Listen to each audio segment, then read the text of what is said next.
Bapak, Ibu, Saudara-saudari yang terkasih dalam Yesus Kristus, kembali bersama dengan saya Romo Petrus Yuniarto CP. Pada kesempatan kali ini kita akan merenungkan Yesus yang memberikan sabda bahagia. Sabda bahagia itu sungguh memberikan sebuah harapan bahwa dalam penderitaan itu ada suatu kegembiraan. Ketika kita melakukan sesuatu dengan penuh ketulusan dan juga dengan penuh iman, di situ ada suatu harapan untuk memperoleh kebahagiaan. Bapak, Ibu, Saudara-saudari yang terkasih, Yesus telah menyatakan bahwa berbahagialah orang yang miskin di hadapan Allah, karena merekalah yang mempunyai kerajaan surga.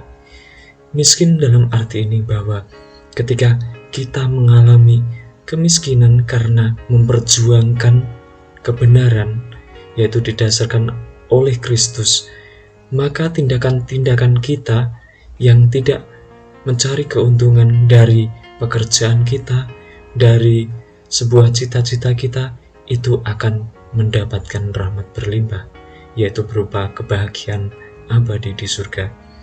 Lalu berbahagialah orang yang lemah lembut, karena mereka akan memiliki bumi. Mereka yang dengan sabar, dengan lembut hati, mereka akan mendapatkan bumi, berarti bahwa mereka mendapatkan rahmat, dapat bersahabat dengan orang-orang di bumi ini, sehingga bumi ini mengasihinya.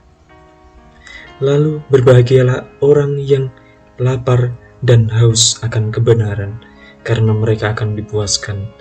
Berarti bahwa mereka yang lapar akan kebenaran, berbahagialah orang yang lapar dan haus akan kebenaran, karena mereka akan dipuaskan.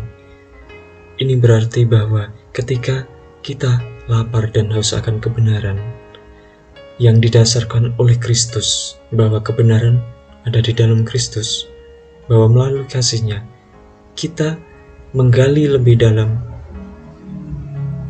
mempelajarinya, sehingga kita mendapatkan pengajaran dari apa yang Yesus sampaikan dan Yesus teladankan untuk kita. Lalu berbahagialah orang yang murah hati, karena mereka akan beroleh kemurahan. Ini berarti ketika kita menunjukkan kemurahan hati kepada orang lain, tentu orang lain juga akan murah hati. Tetapi kemurahan itu lebih baik dilakukan dengan secara tulus, tidak mengharapkan kemurahan hati dari orang yang kita beri kemurahan itu. Lalu berbahagialah orang yang suci hatinya, karena mereka akan melihat Allah. Jelas hal ini juga dialami oleh para kudus di surga, di mana mereka yang suci hatinya mendapat kebahagiaan abadi di surga. Dengan cara inilah mereka menghidupi apa yang diajarkan oleh Tuhan melalui kekudusan hati. Lalu berbahagialah orang yang membawa damai, karena mereka akan disebut anak-anak Allah. Orang yang membawa damai ini memberikan sukacita kepada orang lain, bahkan di dalam masa yang sulit, bahkan di masa banyak orang yang menentangnya, sehingga apa? Ia mendapatkan sebuah kebijaksanaan, keutamaan, kesabaran dalam kesulitan, sehingga ia dapat menjadi pembawa damai di bumi ini dan memberikan damai kepada orang lain. Lalu berbahagialah orang yang dianiaya demi kebenaran, karena merekalah yang mempunyai kerajaan surga. Hal ini dinyatakan ketika banyak para martir itu mempertahankan, yaitu yang diimaninya, sehingga mereka yang dianiaya demi kebenaran ini akhirnya memperoleh kebahagiaan abadi di surga seperti para martir. Kita tahu sendiri dalam kemartiran yang dialami oleh para santo dan santa, mereka mendapatkan kebahagiaan abadi di surga. Lalu berbahagialah kalian jika demi aku dicela dan dianiaya, dan kepadamu difitnahkan segala yang jahat. Ini merupakan tantangan bagi kita di zaman ini, bahwa ketika kita mewartakan kebenaran, di situ akan dicela banyak orang.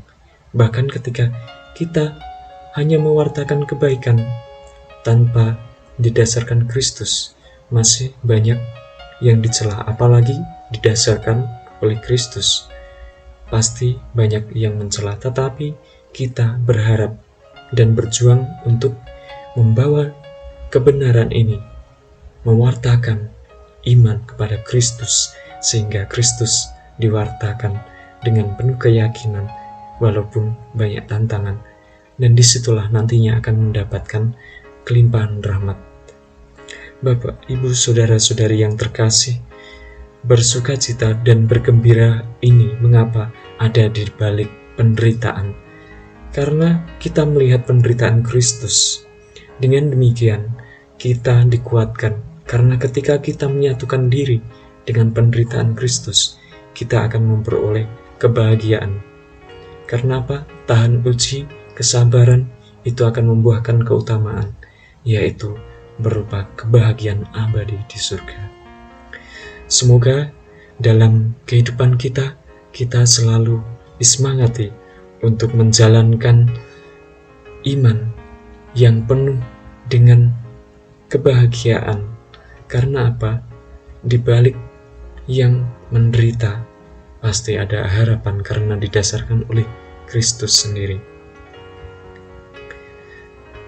Seperti Paulus menyatakan bahwa dengan kesabaran ini akan memperoleh penghiburan yang berlimpah dari Yesus sendiri, dari sengsara Kristus. Ini ditegaskan oleh Paulus sendiri. Dengan demikian, kita yang mengalami penderitaan, jangan sampai kita takut dan juga terbawa pada rasa putus asa, tetapi kita berharap penuh bahwa nantinya penderitaan itu tidak akan sia-sia, karena kita membawa Kristus dalam penderitaan kita, sehingga kita selalu bergembira walaupun banyak kesulitan. Semoga Tuhan memberkati. Amin.